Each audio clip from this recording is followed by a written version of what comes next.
Hey, what's going on? What's going on, everybody? Welcome to the show tonight, Local Musicians XP. Um, as most of you know, we have a lot going on. Um, 2025 is rather interesting, but we'll save that for another day. But we want to welcome you guys to the show.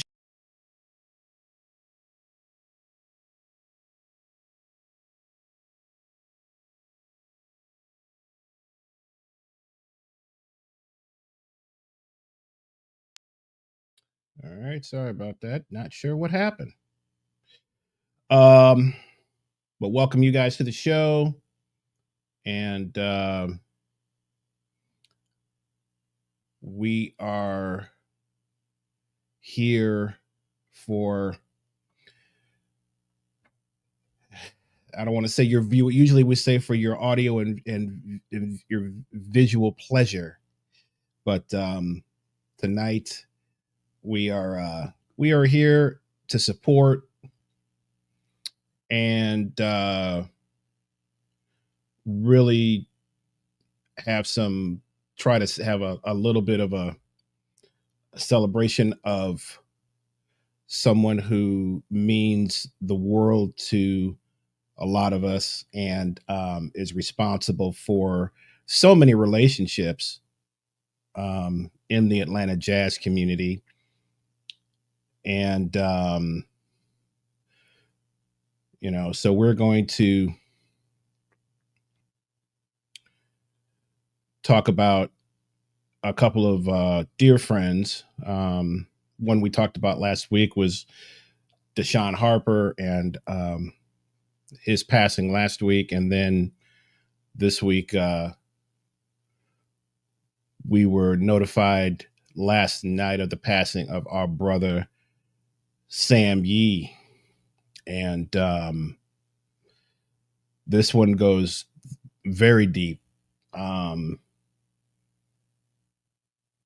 for a lot of us. But, I think I kind of owe my jazz career to Sam.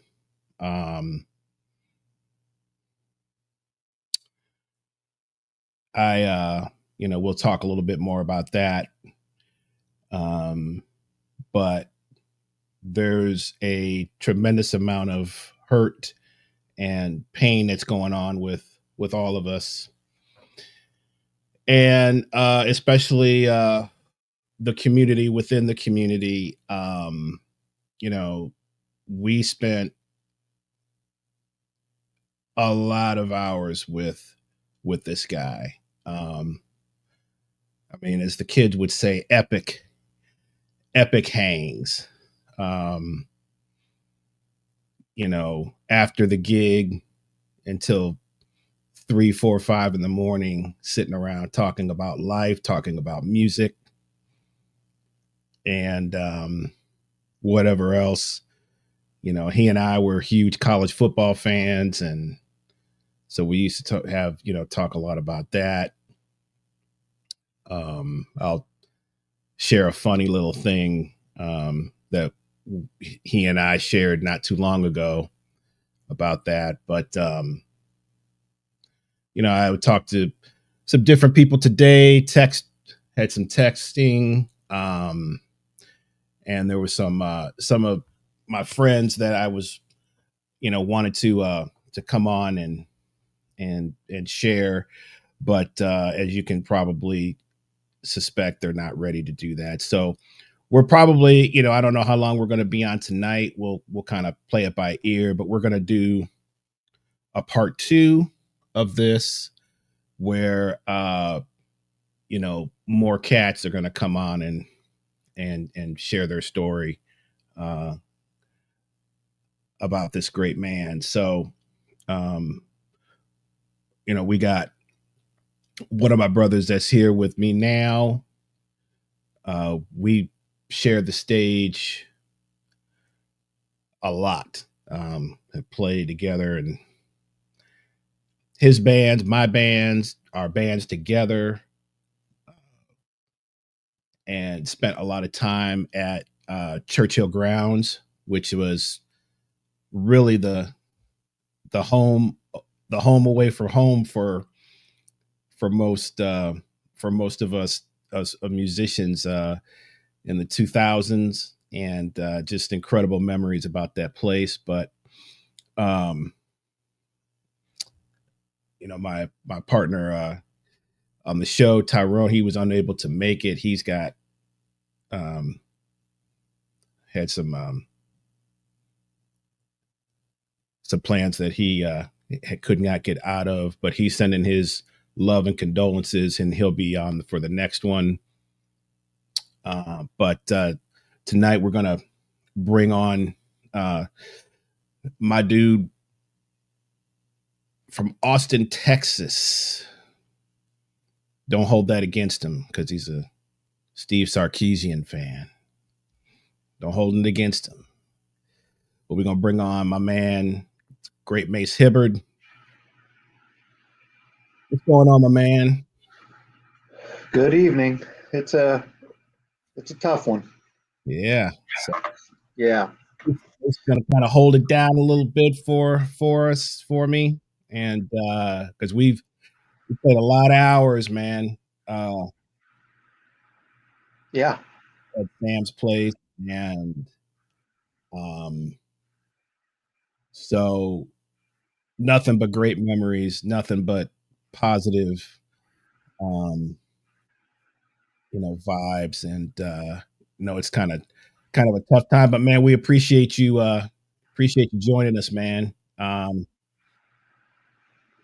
Yeah. so Well, thanks for asking me. I mean, yeah, man.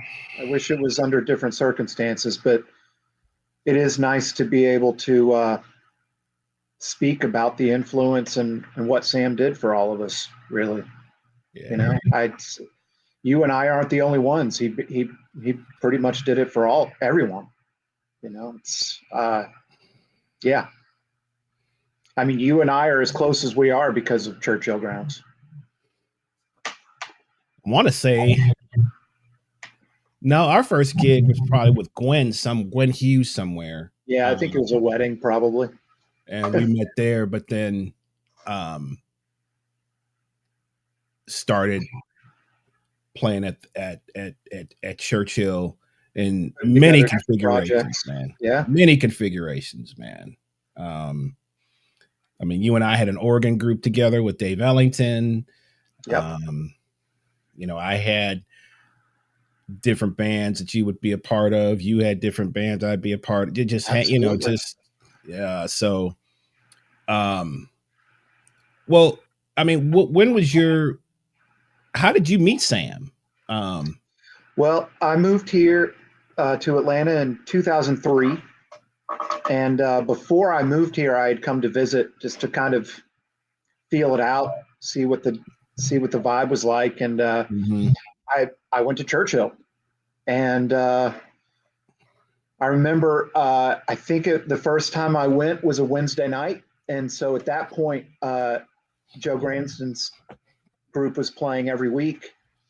Joe immediately asked me to sit in, and I did, and it was a great vibe. And I met Sam that night. And then after I moved here,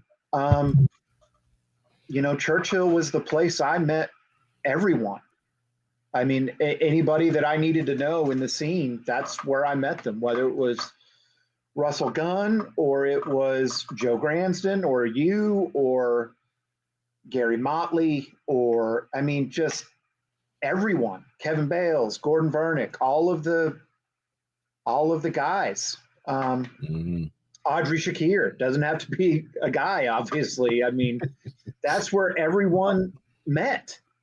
You know, uh, in my post today, um, I said that Churchill was the place we all went to after our society gigs to kind Mhm. of unwind and play a couple tunes and hopefully or just have a drink with Sam.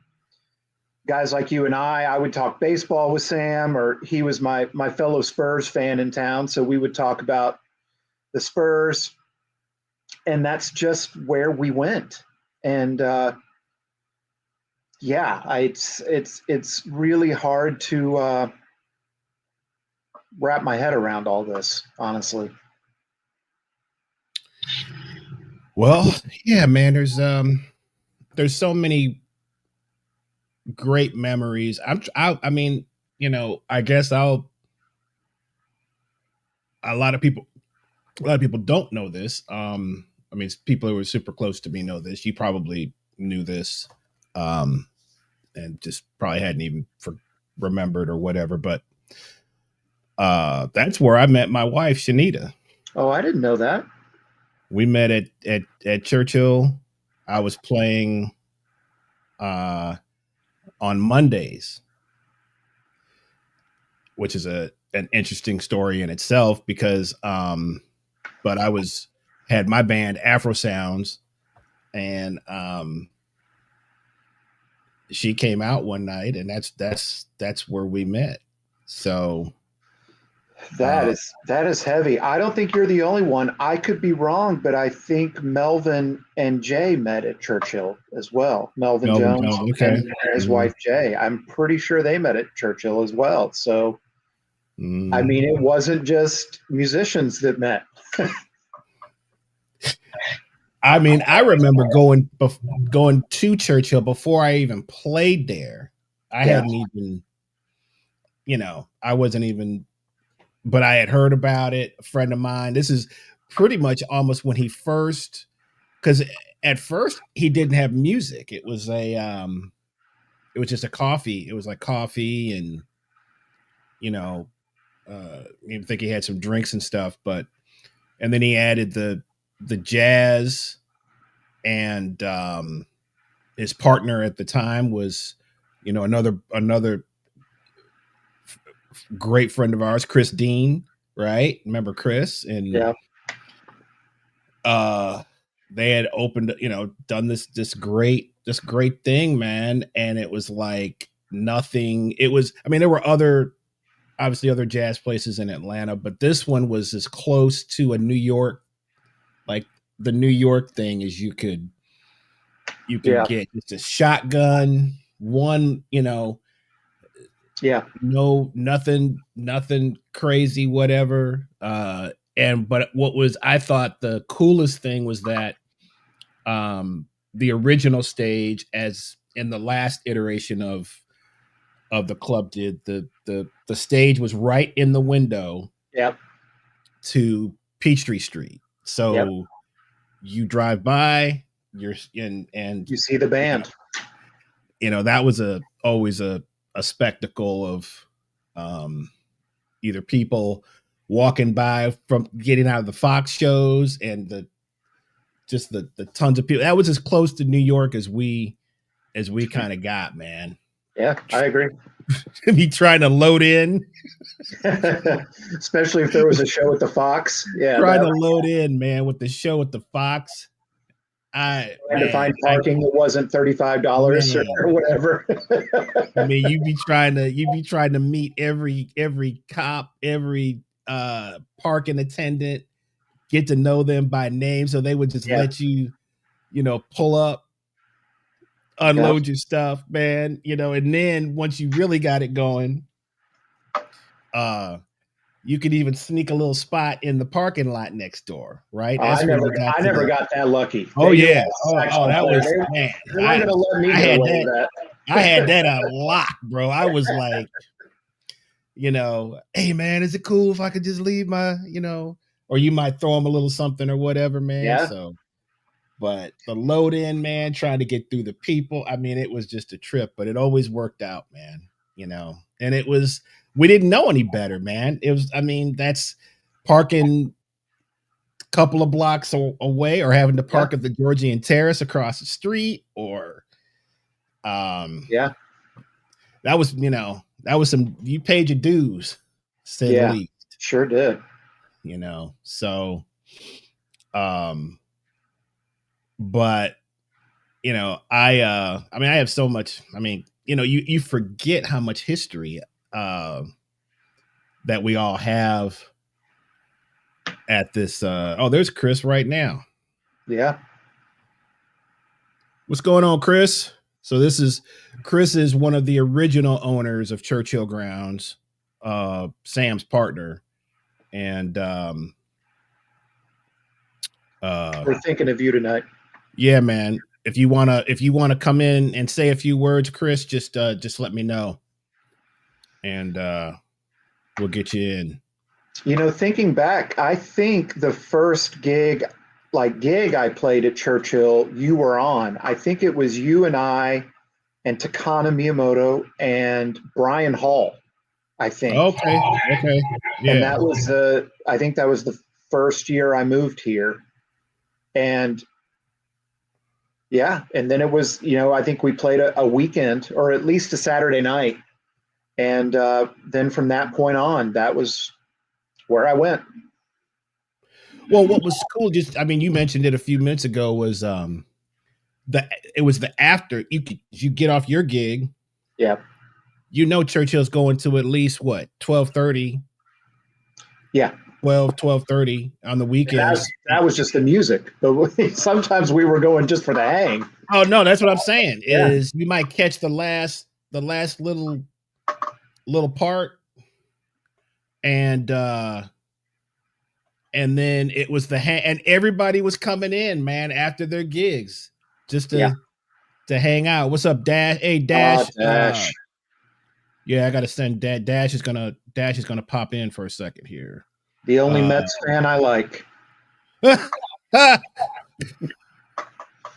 gonna get Dash on for a second here. So Carla. Oh, I want to say Carla, was that your first gig in Atlanta at Churchill? Was that, or did we play something else? I remember I played very early on with Carla. I think in her time in Atlanta at Churchill. I don't know how early in her time it was here, but it seemed early. I want to say that might have been hers. She just sent a pic. Let's see. Boy, so we got a lot of moving parts here tonight, guys. I'm glad you're in charge of that. I wouldn't be able to do any of it. Well, I got some help here, so let's see. Oh, you're gonna love this one. Hang on.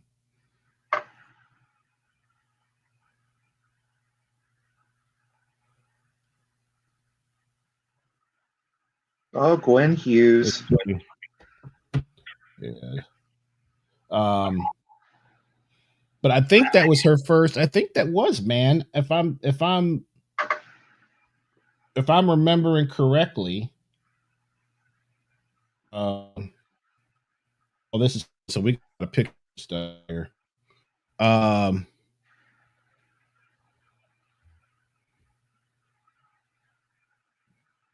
Let's see. All right, check this out, Mace.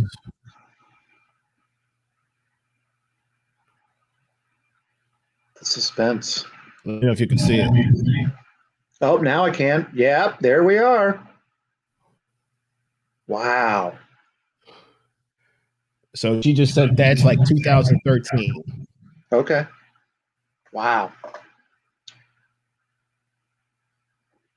And a lot of good times on that stage. So this is actually the Whisper Room. So this is the second version iteration, of Churchill. But wow, check that out, man. That's wild. That is wild. All right, so we got some additional comments. Just gonna kind of pull this up here, and who knows, man? This may turn into a little party here. We'll see what happens. You know, the thing about Sam, I remember the first time I met that cat, man. I didn't know what to think about because I came in I was trying to get a gig. Yeah. At at Churchill with this kind of like Latin group that I had, and he was kind of like behind the bar washing like glasses and stuff, you know. So, and I laid the CD on him, and he was just, you know, saying, he's like, Mr. He's like, okay, man, I'll check it out, man. I'll check it out, you know. Yeah, And I can hear him saying that. But, you know, and that, of course, that never happened. But what was so crazy, man, is that I somehow hook up with Kebby Williams. I can't even. I can't remember because Kebby was just everywhere. So it was some other, and he was like, "Man, no one knows how they ever meet Kebby. I'm playing Mondays, man. I'm doing 2 drummers. Come on and play." I was like, 2 drummers. I was like, what? And it was literally 2 drummers and Kebby on Mondays. So wow. it was either Eric Vaughn and Lil Jon, or myself and Lil Jon, or myself and Eric, and maybe Terry on, a couple other cats would pop in too. But that was my first sort of, you know, indoctrination into Churchill, man. And just, I was like, man, they like this kind of stuff here. I thought this was a jazz club. Well, that's the thing that was incredible about Churchill, is that Sam really let musicians like search and try things out. And exactly, right. He had a high standard, but he still wanted musicians to be reaching. He didn't want, you know, like run of the mill jazz or whatever however you want to phrase it. But he wanted guys that were going to kind of stretch the limits. And as somebody that, you know, writes a lot of original music, like that was such a godsend to have somebody like, you know, if I had a new, you know, batch of tunes or something that I needed to try out to see how they would work in public. You know, as you know, and most people that are probably watching this, you know, you can try out tunes even in a rehearsal setting all you want. But you have to play it in front of an audience to see what's going to work and what isn't going to work. And that was the beauty of Churchill for me, was that you could get your group of guys in, or whatever vision you were trying to kind of get across, and see if it would work. And the other thing about Sam is if it didn't really work, he would tell you. I mean, he would do it in a constructive way, but he'd be like, yeah, that thing you were doing, I'm not sure about that one. And then, you know, it would make you think, because he heard everything. He was always, you know, he was a listener, first of all, you know. Man, funny story about that. Just like you said, man. So I don't know how this cat, I can't even remember the dude's name. I don't know how he got a gig there, but he ends up getting a gig.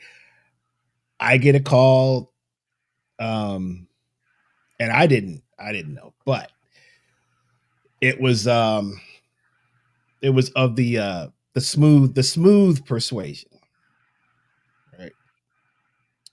And so Sam was not a fan of smooth jazz, as we all know. And this dude had the what's the Michael the Iwi? The Iwi, had the Iwi, bro. Sam didn't enjoy that, huh? And it just so, and I can't. It wasn't. Who was in the? There was somebody in the audience. Somebody's wife was in the. It wasn't Yvette Durham, but it was a cat, like a cat. His wife was in the audience. For some reason, she was in town.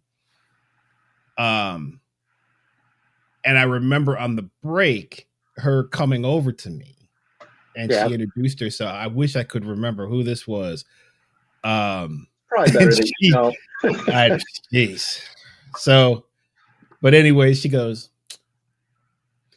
you sound strong. He said, but I don't know about the rest of it. And this is, I didn't know who she, I was just like, oh, well, thank you. Cause I already knew, cause I had, as soon as the cat started playing, I see Sam looking around the corner. You know, you kind of, you look around so I see his head do this. and I was like, uh-oh, this isn't good. So he let the first set go by, man. But as soon as that set was over, man, he called that dude over to the other side. I wish I could. Maybe if I even remembered his name, I wouldn't call him out. But man, and I remember the conversation was like, man, we don't do smooth jazz here, man. We a real jazz club, man. We only play real, man. And just, bro, as soon as you did that, I could hear him saying that. Filter, man, like no filter at all, man. We don't play that here, man. We play real, man. And it was just like, and the dude was just taking it, man, like a child, man. But it's too late. The cat. Yeah. So we start the second set, man, and the cat plays sax for maybe the first. It tries to get through some standard, man. It wasn't very good, and then. Next thing you know, he had to go back to the Iwi, man. And I was like, bro, you about to get thrown up out. It's going to be the first musician to get thrown out of here during the set. The set.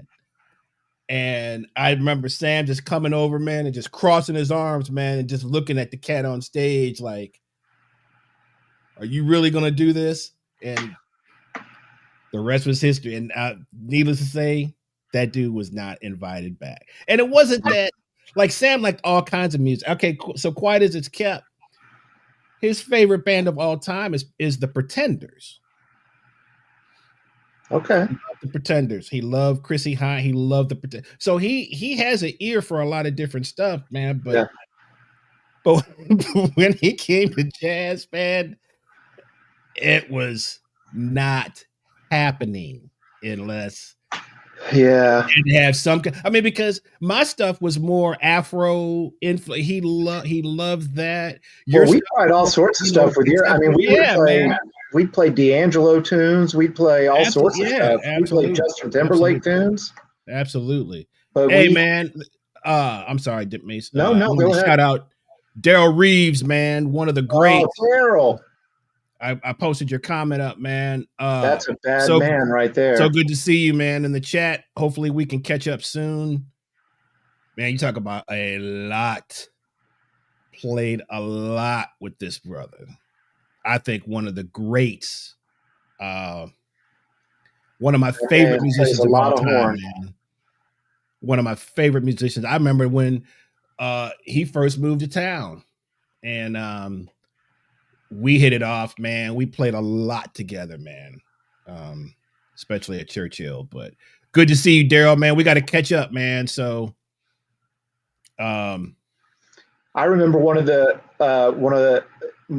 more memorable gigs that we played there. It was you and I and Tyrone, and I don't remember who else was on it, but about halfway through the last set,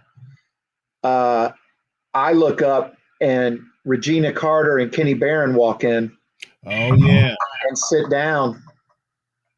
And I mean, you just never knew who was going to show up. I mean, yeah, I remember that. That was Regina Carter is a legend. And Kenny Barron is one of my all-time favorite piano players. And I mean, just to watch them walk in, and then I didn't tell Tyrone that Kenny Barron walked in until after the set. You came over to me and told me, though. I remember you coming over and you're like, "Hey, man, Kenny Barron's in the audience." And then I remember what happened was, we had a set list, but at one point I was like, "Hey, why instead of playing that, why don't we play one of Tyrone's tunes?" And so we played that. And then after the gig, Tyrone was like, "Why did you change the set list like that?" And I was like, "Well, I didn't want to tell you until now, but Kenny Barron just walked in." Yeah, that was a great night. Yeah. All right, man. We're gonna bring another brother to the stage that Awesome. spent many hours. Oh, check this out, Laura. Hey, Laura, how you doing? She says she remembers seeing Chrissy Hines sitting at the bar when we were Oh, over wow. at the Whisper Room. I played with Laura Coyle many times at Churchill Grounds. Absolutely. All right. All right, man. We're gonna bring to the stage. Oh, we got another comment. Hey Julie, I believe this is Sam's niece. Oh, wow. And she says, so glad I get to hear you guys tell stories about Uncle Sam. Thank you for doing this. Sending love. Thank you, Julie. Thank you for tuning in. Yes, thank you. All right. So got another one. So this is from Not Law 1985, whoever that is. All right. I had two schools outside of GSU, Twain's and Churchill Grounds. I wonder if that's Mike Walton. It must be, because me and Darren English used to go there religiously. I wouldn't be where I was without CG and Sam Yee. What's going on, Mike? It's yeah, awesome. Richard Tang, what's up, Rich? Richard, man, I mean, this cat right here, he owns a great restaurant in Atlanta. I can't remember the name of it.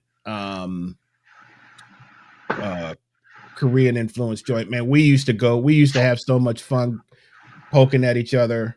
Good to see you, Richard. Who else is in the chat? Ali, Joe. Hey. Oh, Gransden. What's up, Joe? Thinking about you, Joe. I know how close you and Sam were. What's going on, Alexis? Alexis used to work there. She would work for Sam for a long time. Yeah. She doubles down on the Sam hates smooth jazz.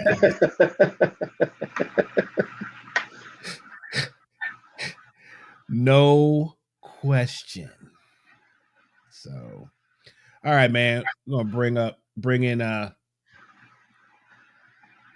of these cats. I call him my little brother, man. He started playing gigs at church. Some of his first gigs with me at Churchill on Mondays with the Afro Sounds crew, and has gone on to do some great things under his own name. And it's just great to see, man, like some of the younger guys at that time and kind of see where they are and still doing their thing, man. So we're going to bring to the stage my man, Dashill Smith. What's up, man? What's up, y'all? What's up, Dashill? My man, Mace. Man. Hey. Yeah. The white flugelhorn, bro. The white flugel. Bruh. The white flug that went through many changes, as I remember, but it was white. It went through one change. I took the white lacquer off of it. And I sold that shit.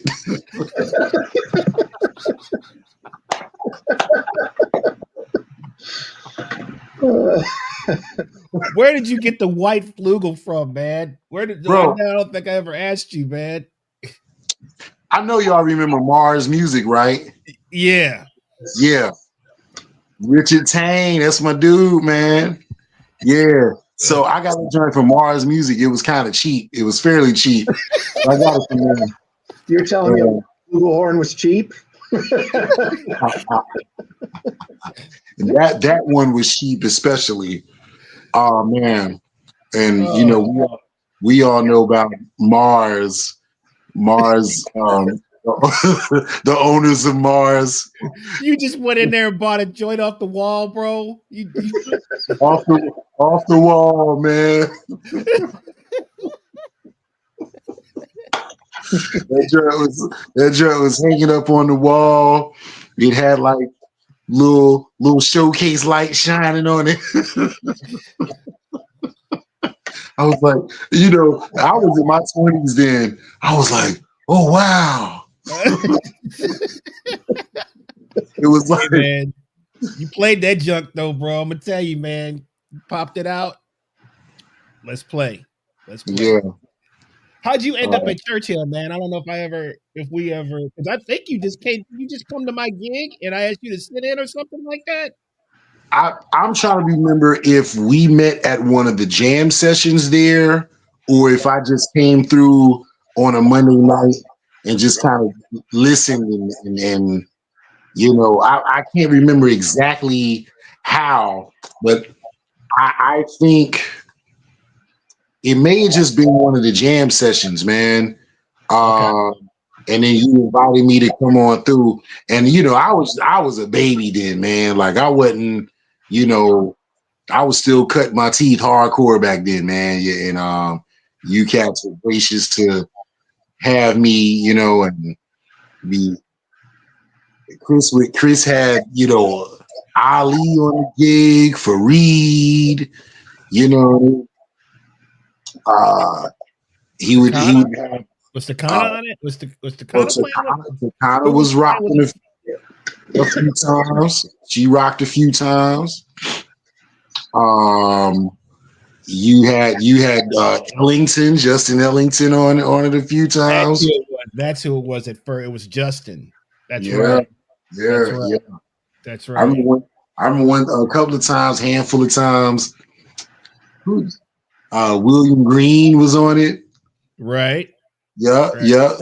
Yeah. You had like a plethora. It was a Hogan's played some. Hogan's played some. I remember you did a duo drum thing with the band with Mike Hinton. Mm-hmm. Yep. And Anton will be up in there. I just traded messages, man, with Anton, man. It was the thing that was so great about that was, Mace was talking a little bit about it earlier, which is just it was a place to experiment. Yeah. And it was a place to grow. There was no real pressure. And once you kind of got in, man, it was a place to work out, which is what, we get on the young musicians today, man, but they don't really have that anymore, man. They don't have those places where they can just work stuff out. Everything is like you're judged immediately on whatever it is that you're doing at that moment, man. It's like I think about the growth, all three. I mean, just not just us three, but so many of us that were able to play in a place on a weekly basis, man. There's no substitute for that. Yeah, right. No, there's not. And I was kind of thinking earlier today that, in like comedy clubs, how a comedian will get passed, and that means they can do stuff. It was like once Sam passed you were then part of the club. Yeah. And it's like the rest, everybody you were then accepted. And then we all just kind of started working together in whatever way it was. And that was kind of the beauty of it. I mean, he really was kind of like the gatekeeper, like, you were telling the story about the smooth jazz guy or whatever, but Sam had this way of like, if you were ready, then you were in. And if you weren't quite ready, then you came to the jam sessions or you came and sat in with guys until he felt like you were ready. And that was a big thing when he kind of made you. When he gave you that, and when he gave you that weekend, everybody was trying to get the weekend gig, trying to that was a big deal the first time I got a weekend. The Friday, Saturday, man, it was like, I remember the first time he asked me, I wasn't even thinking about that. That was the furthest thing from my mind. I was so happy to have, the Monday thing and just trying to work my craft. I mean, Not me. I wanted a weekend. well, you came later though, man. You were later. You already had more your thing together than what we were doing. But he was like, and he asked me, he's like, man, I want you to do Friday such and such. I was like, really? Now that seemed like a lot of pressure at the time because all of a sudden it's like people are paying to come see. And you needed to fill the room. What was the capacity of like the old 60? I don't know. It was, man, yeah, like it probably should have been like 45 to 50, right. But it was packing in like 60 to 70 up in there, Man. Yeah. It'd be standing, it had that standing only kind of vibe to it. Yeah. But yeah, getting a weekend, man, was like, getting the ball in the World Series. It's like, I'm putting the ball in your glove. Right. What you gonna do, Right. 50 people, Christie. Okay. So 50. And we that would get some nights there were a lot more than 50 people in there. Yeah. No doubt. Man, that was a big jump, man, to go from because Dash, we were doing pretty good on Mondays, man. We had a crowd, we had a good little following. And you just learn so much. I mean, you learn so much, man, in that period. I mean, and also the days of just having a band. Mace had a band. We had a band, and we would rehearse. We would rehearse and work on new material and new concepts, and try different stuff out, man. That's really, really, really. I feel for the young guys today. They just don't have that, that sort of support. You got to have that support from a place, And I feel for the young guys. I also feel for us who don't have that in a lot of ways right now. Yeah. It was a special place. Yeah. It really was, man. I swear. I mean, there's so many people that I would have never met. Like I would have never met y'all if it wasn't for Churchill. So many people, man, who have shaped and molded my life to where it is now. And the path that I took, hey, it's musician life, but I wouldn't trade it. Well, and there were also non-musicians that I became close and friends with, like Al Slaughter or John Hammond, that would show up and like these people became part of your life after a while, and that's the whole thing was just special, Yeah, absolutely. They were part of just a big sonic community, man, and through all those years. And some of the younger cats that came up, a little after us, and us kind of like reaching back, like, hey, man, come on, come play. Cats, badasses like Mike Walton and Darren English, and Terrence Harper and Morgan Guerin. Yeah. Kevin Oliver, all those young guys. Oliver. Yeah. And then hell, Brian Hogan's was a doggone monster at age like 9. So Brian was probably ready at 3. Yeah. Well, so that is true. I was, I didn't even know the cat played piano, right? Motherfucker played everything. I ended up I can't remember. It was on somebody's gig or something like that. And he's sitting at the piano, and I'm like, man, who's playing piano tonight? It's like, oh, I am. I'm like, what? Like, you play piano? Oh, he played piano. Yeah. He played a whole lot of piano. I started calling here. I was like, I remember one night we had a thing. I got Will Scruggs' Wurlitzer for the gig. And Hogan's was playing Wurlitzer. This was like it was like on a Friday or a Saturday or something like that. But yeah, man. I mean, the talent that from the early days of Churchill, where it was, Jerry Fields had the Latin thing on Thursday. Yeah. Fareed had his group on Wednesday. Yeah. Was Tuesday must have been was the jam session, right? Yeah. Tuesday was the jam, I'm pretty sure. Wednesday was it was Joe for a long, long time, and then it became Justin Chesarik's trio for a long time. Right. Yeah, it was Fareed and then Joe, I think, took over for Fareed. And then Chesarik, yeah. And then Akeem, right. Akeem and Craig. Right. And Justin and Craig. But just to have that steady, that to get that muscle going. But early, I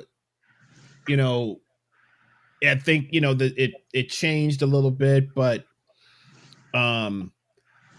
what was so cool was that he gave everybody had kind of their own night to kind of do with, what they wanted to do. And, and then there wasn't anything on Sundays. I don't think Sundays was just every now and then, unless it was a special show or, well, like Matt had an organ series for a while on Sundays that we did. And every now and then some kind of special on a Sunday night, Yeah. So, but man,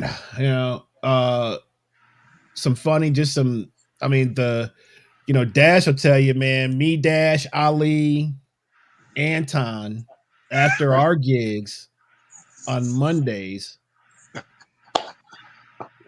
man, I can't even believe this, man. Ali used to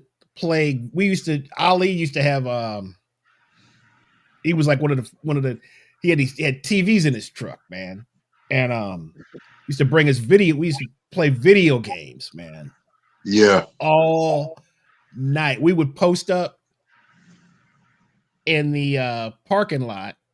The Georgian Terrace, dude. And we would, sometimes until 5, 6 in the morning. Man, cats would be like falling asleep on the controllers, man. Young. The competition, bro, was fierce, man. It was all of it, but it was all of us against Anton, man, because Anton was the man. Anton was the man. He could not be defeated, man. He could not be defeated in this game. We used to play Tekken, which is like a fighting game. And he was the man. He had all the combos already. We're just all kind of learning. So he would just destroy us, man. And all the combos for all the characters. It was nuts. But it was all of us, man. It was all of us against Anton, man. It was Oh man. I don't know if you saw before that there was a quick post that Daryl said that it was also fun to see who might spill over from the Fox. Right. Whether it was musicians or wasn't there a story about how Lady Gaga came after? Lady Gaga came over and played. Yep. And you just never knew, because that was if you were playing a show at the Fox, Churchill was the closest bar. Yeah. And so you would get a lot of the musicians from over there that would come over. A lot of the Broadway people would come over. Well, that's what I was going to say, from the shows that would go on. Because I remember we had a great percussionist, man, that came and sat in with us, man. He was there for I can't remember what show he was there for, but he was like, man, on Monday. I think he was off on. They were off on Mondays, and he asked to come and just and sit in. Man, he sat in with us for like a week or two. Man, he was great. Congero, man, Congo player. Badass, man. But yeah, man, cats would come over, or and if there was something really cool next door, like you remember, like when the Allman Brothers would play there, or Derek, when Derek was playing with them and stuff, man, and so you had a cool crowd. JMO came over many times, hung out. Yeah, you might catch like a legend up in there, man. Like you might catch I remember one time Dr. J rode up in that joint. Yep. Dusty Baker used to hang out. Yeah. Dusty Baker used to come. Were like truly friends, right? Yeah. Yeah, he and Sam, man, you know, they were good buddies. They were good buddies, man. And I remember sitting down talking to Dusty for a while. You already know, Mace, you know too, Chris. You know, don't get us started talking about some baseball, man. It'll be a long podcast if that happens. Yeah. Don't get us started about some baseball. It's on, and it was beautiful, and it was a cathartic. It was a cathartic situation, man. And one of my one good story. I got so many good stories about Sam, but one of the first times that he and I really, really hung out, he hit me up. He said, "Hey, Dash, man, what you doing tonight?" And at that time, I was. This was 2004. This was May 2004. So at that time, I was working at Georgia Tech Barnes and Noble up in Midtown or whatever. So I said, "Man, I'm not really doing nothing, man. What's going on?" He said, "You know, Randy Johnson's going to be in town. Randy Johnson is pitching." And he said, "Yeah, I'll get the tickets, man. You know, because it's not too often we get to see a legend like that." I said, "All right, cool. I'm game. Let's go."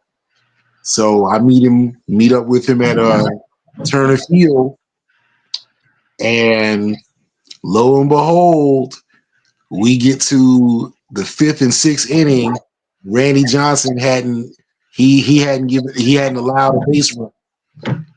So was that a perfect game night? Yep. So Sam and I, we had good seats too, man, behind home plate. And we sitting there watching like this dude is straight mowing people down, man. You know, we might have a special one tonight. Lo and behold, 27 up, 27 down. And we were like, wow. Yep. Yeah, I hated that. Sam and I always talked about going to a ball game together, and we never did. That's a regret of mine. Yeah. I went to about 4 or 5 with him, man. You know, and we always had a good time. Sometimes it didn't even matter who was in town.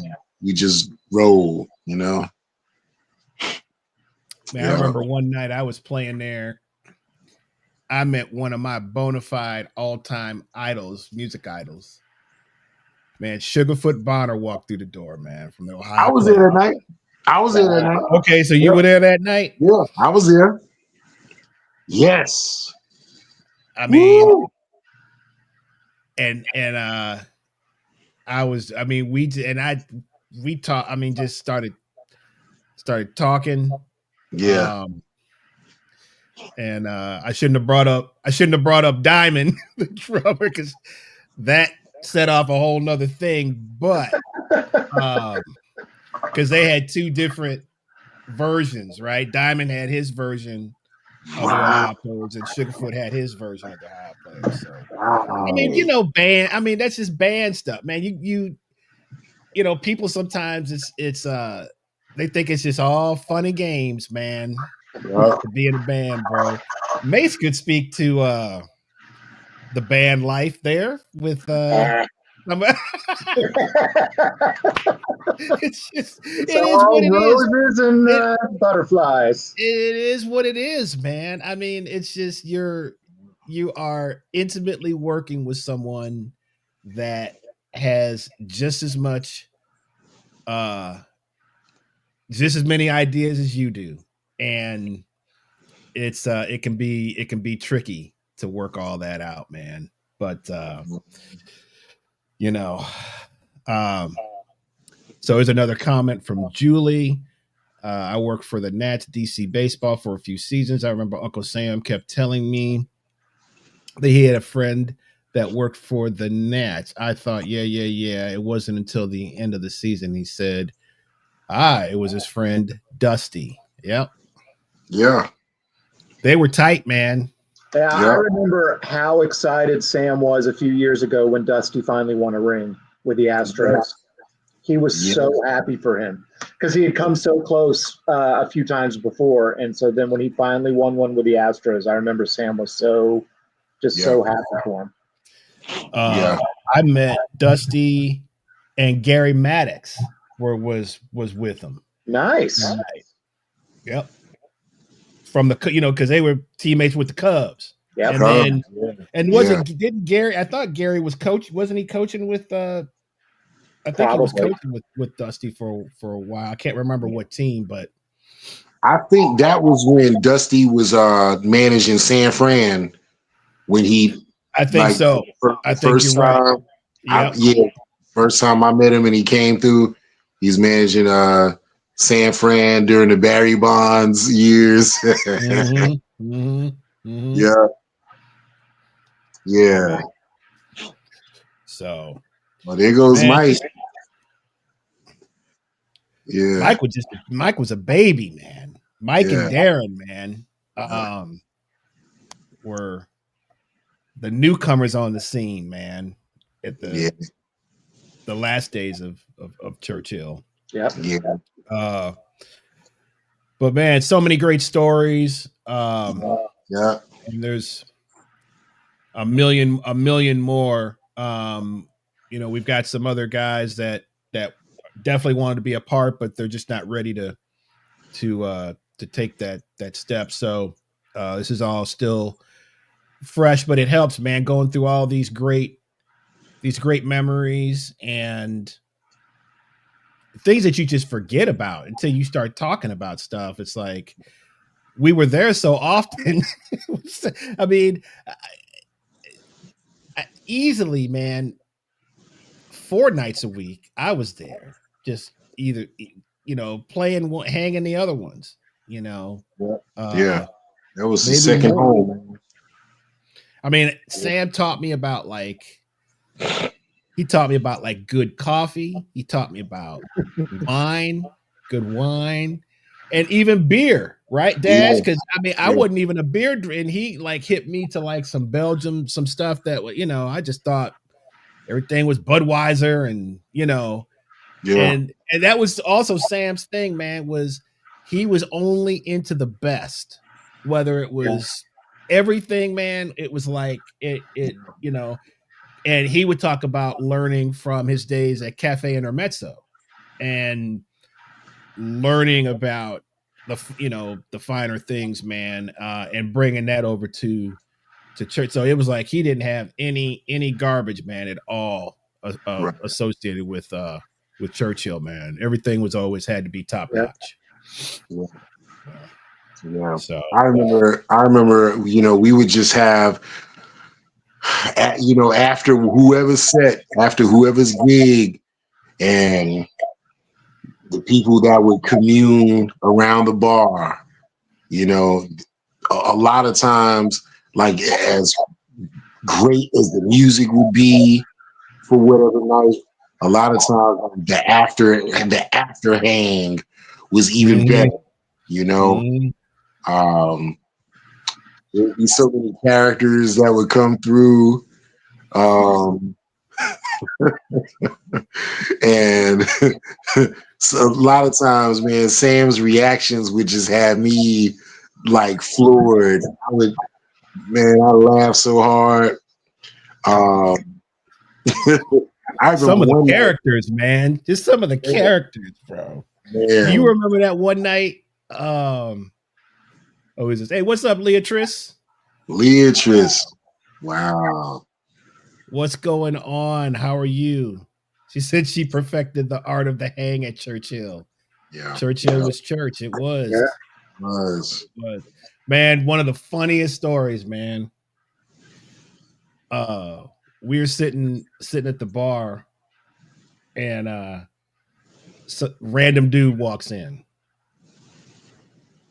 sits down, orders a drink, and Sam kind of chats him up, just talking and nothing, whatever, just chit chat, whatever. Guy orders another drink,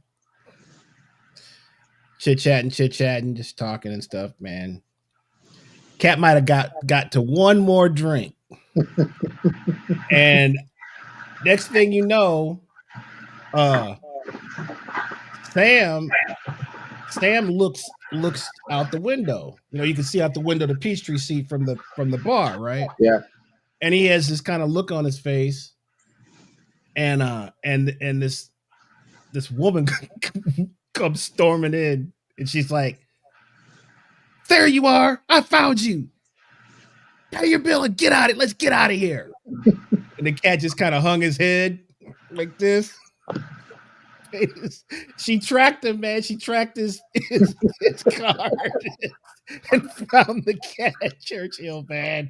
Man, one of the funniest stories, dude. Oh, man. The cat he just put his head down like this, man. He was like,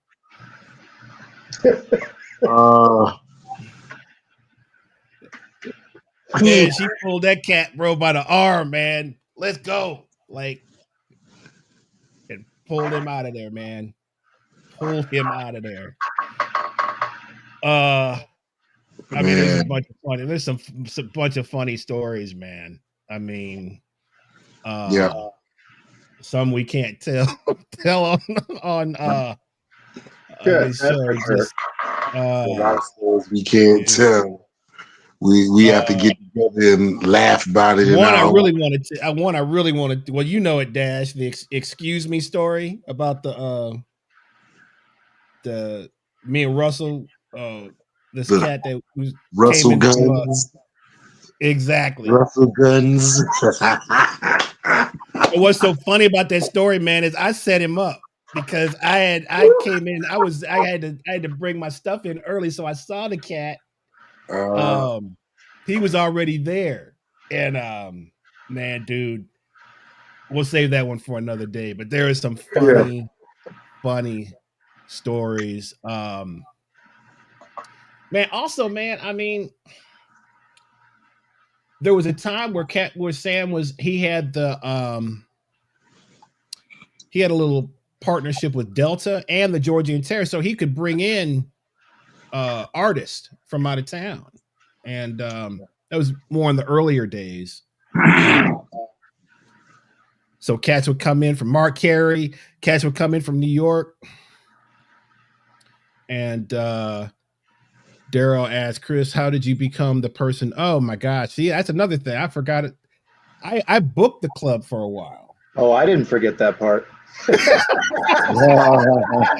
I hooked you up, bro. That's why you did. Of course you did. Gosh, I learned a lot about that business that I don't not want anything to do with, man. But I know you had people. I mean, we were just talking one night, and I made a suggestion to him about. He was sort of in a. Sometimes I guess you start the same people just start kind of. It just becomes late, it kind of becomes easy to just book who's in front of you. It happens to everybody because booking, man, that's a crazy job. And I made a suggestion to him about, I said, well, why don't you put the guys that you want? I said, just put them on like a rotation, like every 3 months or I can't remember something like that. Is that wouldn't it make something like that? Or like I mean, that makes sense. Yeah. It was like something like that. And he just loved that idea. And he was like, man, why don't we do something where, and I help you, I'll help you out. And, well, but the thing was, it only took me 2 weeks to book for the whole year. because I'm like, I know who all the cats are. So Yeah. if you want to feature, there's so much talent here. If you don't Yeah. have the money, to bring other people in, just book the best people here and make that your thing, and Mhm. just put them on the calendar for the whole year. You know, Well, and you know, that's something that I don't think people forget, but we have world class musicians that just happen to live in Atlanta. You know, that it's so you don't have to bring in people when you have, Russell Gunn or Terry Ongoli or there are lots of guys and women that are world class. We didn't need to fly people in from New York. We had New York caliber musicians here. Yeah, just badass all around. All around. Hell, I remember one time Sam brought Greg Osby down. mm-hmm. Yeah, With Greg Osby. And was Jason Moran playing with him on that set? probably. I know he was probably able to bring his whole group. And that was some good stuff, man. I mean, I remember for some time, like Kebby would have a night. Kebby was doing Mondays, man. Yeah, he was doing Mondays. We took over after him. Right. And he would have what's his name? Eric Vaughn on drums. Mm-hmm. He was actually he was the one that started it was two drummers and him. It would be him and Keena. Yep. Mm-hmm. Yep. And just taking it the intergalactic realm. Keena Boto, who was there many, many nights. I mean, I remember the first time I got to play with him, I was just, I knew his name. And then I moved it down, and then suddenly I was playing with him, and I was like, wow, just. Yeah, man. Yeah. Yeah. And Bill Anshell. Yep. Oh, wow. Used to play a lot. So yeah, man. And then the Harper Family Jam session that was there for years and years and years and years. Yeah. Yeah. And between Danny running it, and then some nights Philip running it. Mm-hmm. Yeah. Just an all around fantastic time, man, to come up and learn and develop. Yeah. Look at the little Nico. Yeah, man.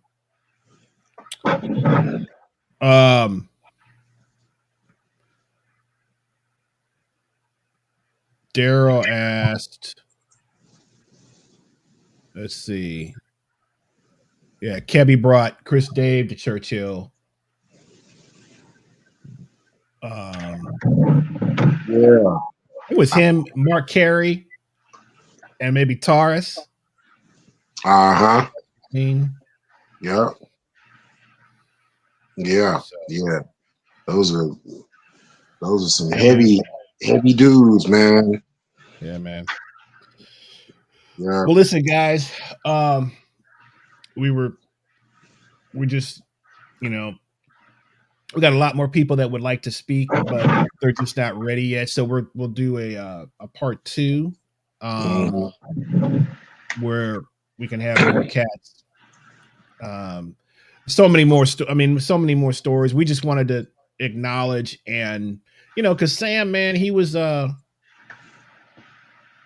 was just like a family kind of thing, man. It was never that. We've all played clubs where it's very much the club owner and the talent, and there's you know, there's no real. This was like No, Sam cared about us.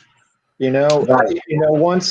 I'm sure you both can speak to this as well, but there was never a time when I saw Sam where he didn't ask about my family. Every single time. It's like, how's your wife? How are the kids doing? And that meant everything, because Right. as you were saying, Chris, he was obviously the club owner, and we all knew and respected that, but he was there for much bigger reasons than just that. Yeah. He was bringing people together, man, and it was most certainly a brotherhood, a friendship, sisterhood. It was, Yeah. I mean, you bring your peoples there, you bring your dates there, and Sam welcomed you in like like nobody's business. And anytime anybody came through there, they felt like they were at a second home, and they could always come back no matter what. Well, Chris, I want to say thank you for doing this tonight. In these times, it's important that we talk and remember these people and keep the stories alive and keep the memory of all of it alive. Yeah. It's so easy for us all to get so buried in our own lives and what's going on that it's easy to not forget, but just get busy. And I hate it that it takes something like this to make us all realize the family that we are, but it is a beautiful thing in the end.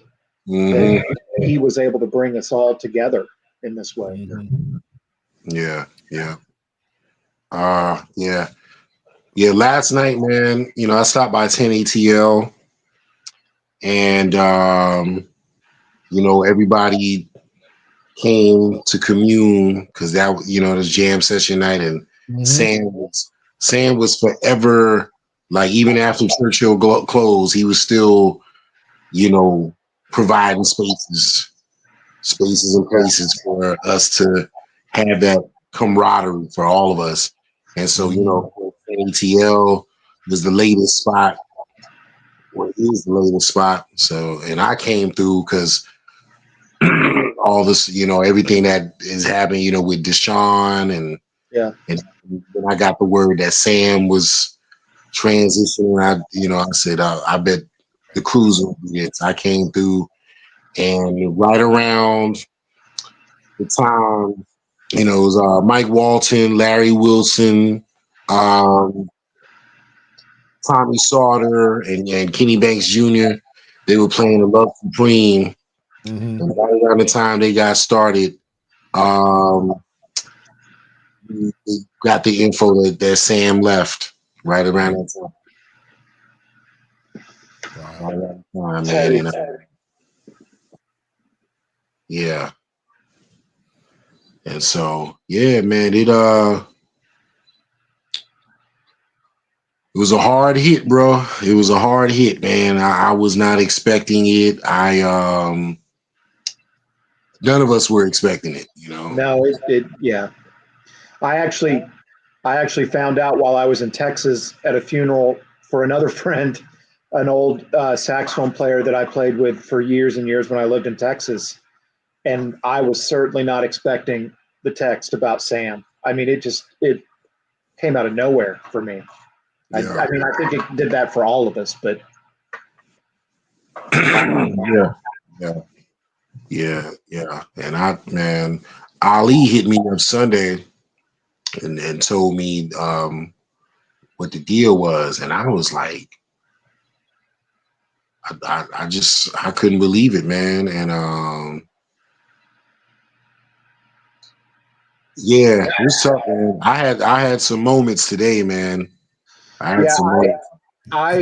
woke up in the middle of the night and had a text that he had finally passed, and I didn't go back to bed. I couldn't sleep at that point. Yeah. There's just too much to try to process at that point. Right. Man, I'm glad. So I'll share a little bit of just, we've talked a lot about the sports connection between you guys and Sam, and of course my college football connection with him. Sam was, went to the University of Tennessee and was a graduate of Tennessee, so he loved the Vols. And I'm a Notre Dame Fighting Irish fan. Mason's a Texas Longhorn fan, but Sam and I used to argue about who the real UT was. So one of the coolest things though was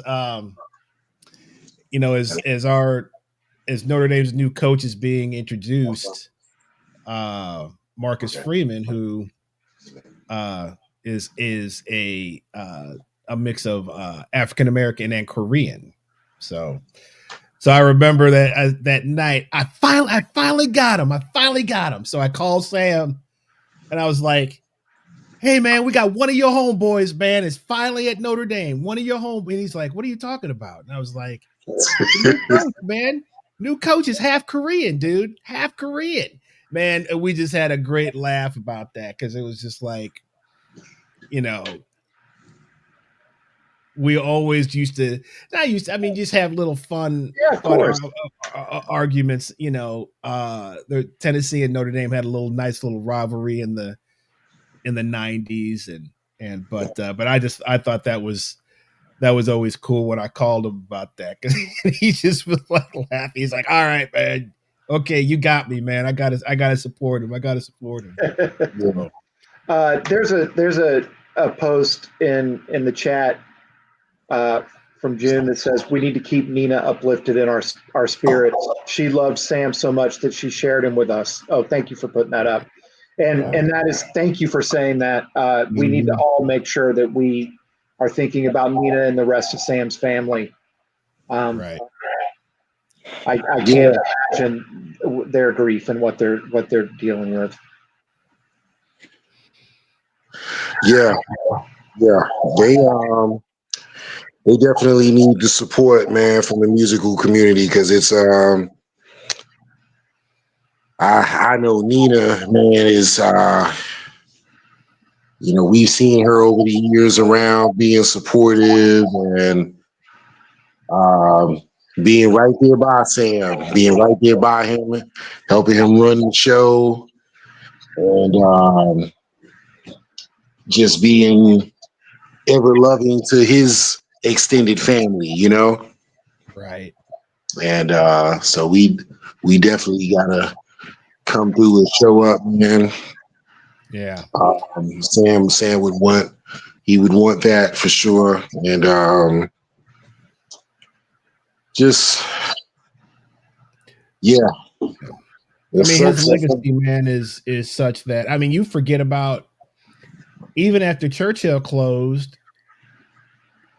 we moved over. We had, what was it, Mason's Tavern? Was it a Mason's Tavern that we were playing at? Something like, I think we played in every place in that shopping center. But it was Mason's Tavern. Yeah. And then the Apple House. And then the Apple House, that's right. He was just, and it was like he would not let that legacy die. We always had a place to play, man. That brought up a memory that I'd like to share, is that Sam was always thinking about others. This is quite a few years ago when there were some hurricanes that really hit Houston. And Sam reached out to me and he said, we need to do a benefit and give all the money to, people for that. And you're the Texan, so you're leading the night. And so we put together a whole thing, and all the money we donated. And he was just always putting together things like that. Yeah. I think that one was at Mason Tavern, if I remember. But he was always just thinking. He was always trying to give more. And those are the things I'm going to remember. Yeah, we did a thing one night when I think it was like a combination of like an earthquake and a hurricane had hit Haiti one year. We did really beautiful benefit over in the Whisper inside one night. Yeah, Sam was always kind of like, hey, how can we use this music and use our creativity to help in some way? Mm-hmm. Shawbox. Craig Shaw says, many a night after gigs at Churchill Grounds, Sam would patiently wait until one of us was almost the last cat to leave. He was ready to charge me right at that point. Craig Shaw. Craig outlast Craig Shaw. Craig wasn't going anywhere, man. Yup. Yeah, Craig would hey, you knew when Craig would lay his bass in the front, he would lay his bass by the entrance. Yeah. You're gonna be it was ready to hang. Yeah. Ready to talk, man. Yep. He would come through and we would get to talking. Yeah. Your co-host is here. There we go. He's taking a break from his studies, bro. Yeah. So hey, fellas. Yeah, man. Man. Listen, guys. Yeah, go ahead, Judge. Go ahead, Dash. Yeah, I was getting ready to say, man, we gotta come together in person soon. I know once everything gets finalized, hopefully many of us will do that. Yeah. And we'll get with everybody, man. We'll organize a night for all the cats to get together and play, and hang and it's now our job to carry it on. Absolutely. Yeah. Sure. Yeah. So, all right, guys. Well, we're going to wrap it up for tonight. We appreciate everybody that has hung out with us, man, and celebrated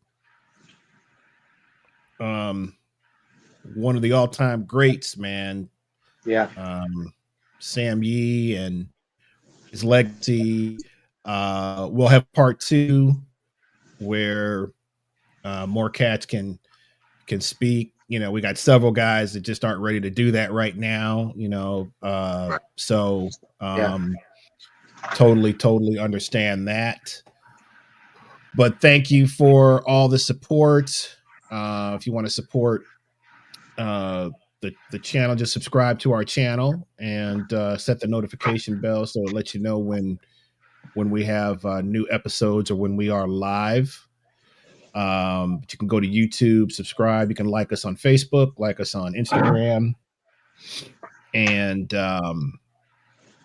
it's just like Sam always found a way to keep things going. And just like both of you cats just said, it's like we got to find a way to just keep that thing going, man.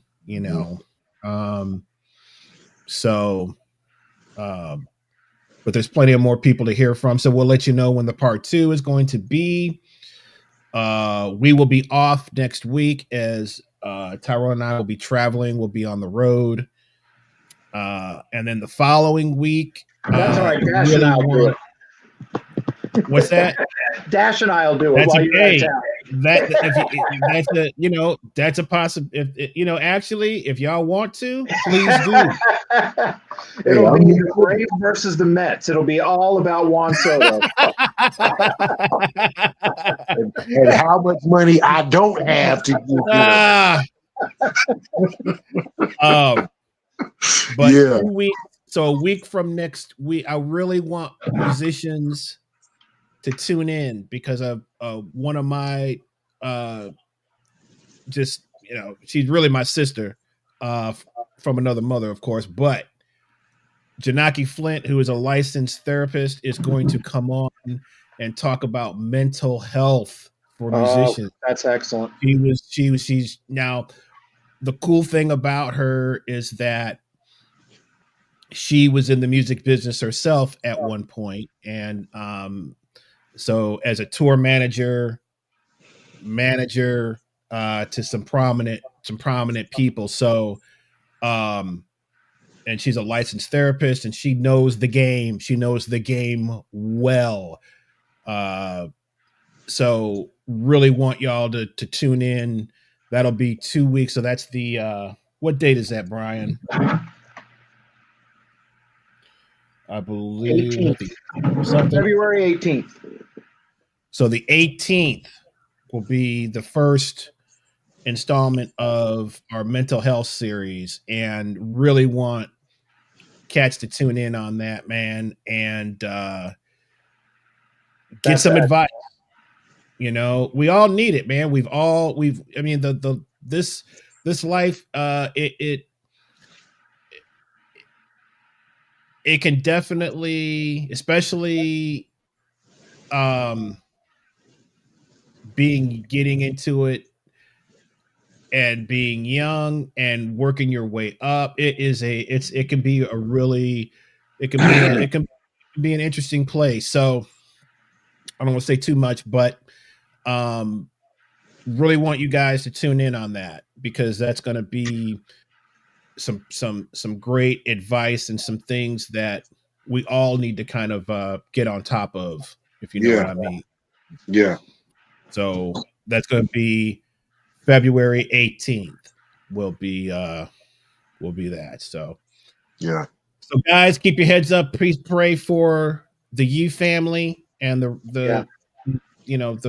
all of us on the Atlanta jazz scene. We won't let Sam's legacy be in vain. He's done so many great things for the community.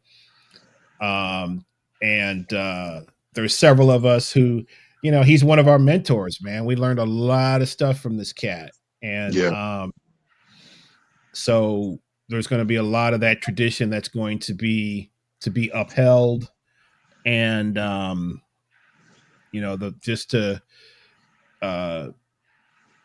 communication is just key. Sometimes, just like, Mace was talking about earlier, it's like you get in your own world. A lot of us have had to go in different directions to make a living. You don't stay as connected, but you're always connected, because you're always brought, man. Once you've gone through and you've spent the amount of time, you played the amount of gigs that we've played together, that connection will never be lost. So yeah, just keep everybody try to talk to each other, right? Don't go into that would be don't go into seclusion. You can't do it by yourself. Nope. So there's the loner game is big in this community. We stay because there's a lot of work that you have to do by yourself. So it just becomes a part of your habits. But reach out, man. Go get a cup of coffee. Go get a beer, whatever it is, man, and stay in contact. It's so important. It's so important. That's one of the reasons I wanted to start this forum was, to keep there's a lot of discussions that need to happen. We've been zeroing in on, just featuring different, but there's a lot of things that need to be talked about. There's a lot to learn from each other's experiences, and I want this to be a place where people can share those things and learn from each other, and and just and keep that brotherhood going. So So with all that being said, thank you for all your support. Please keep the Harper family in your thoughts and prayers, as well as they go through a trying time,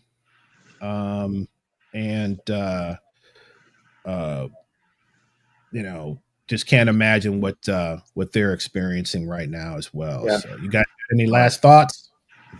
I just want to say, man, hey, thanks for having me, man. I love y'all. I respect y'all, man. Fantastic. Let's link up. Let's link up soon, man. Yeah, I think you just said it very well, Chris, is that we all need to really lean on each other at this point. And and a lot of things that I'm really glad to see you're doing the mental health thing, because there's no reason for us to keep that in the shadows. I mean, there is nothing to be ashamed of if you deal with mental health issues. As you know, my wife works in mental health. Lord knows I've had my issues over the years, and we probably all have. And the more we talk about it, the less of a stigma it will have.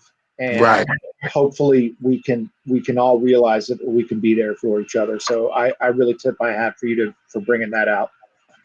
Yeah, man. And this is it. You know, if you got beef with another cat, this is the time to squash that and have a discussion, because there's so many people that don't even. I mean, and I'm sure that happens on all teams, but don't even play each other because this cat did this cat did that, this cat said, man, it ain't got nothing to do with nothing, man. At this point, you know, I mean, life you can. Short. And the thing is the more time goes by that you don't deal with those things, the bigger the problem gets. And at the end of the day, you find out that really there's really nothing there. But when there's no communication, nothing can be worked out. So, you know, it doesn't have to be, you know, we all have our ways. We all have, you know, our personalities. That's the way of the world. You try to accept people for who they are. You never know what somebody's going through. I had to learn that out exactly right there. I had to learn that out somebody's dealing with. You judging somebody, and you know, for one thing, and man, they got absolute chaos and turmoil going on in their life. At the same, so you know, so you just have to give people a pass, man. Sometimes, you know, absolutely. And you know, but those things are just you know, just things to think about.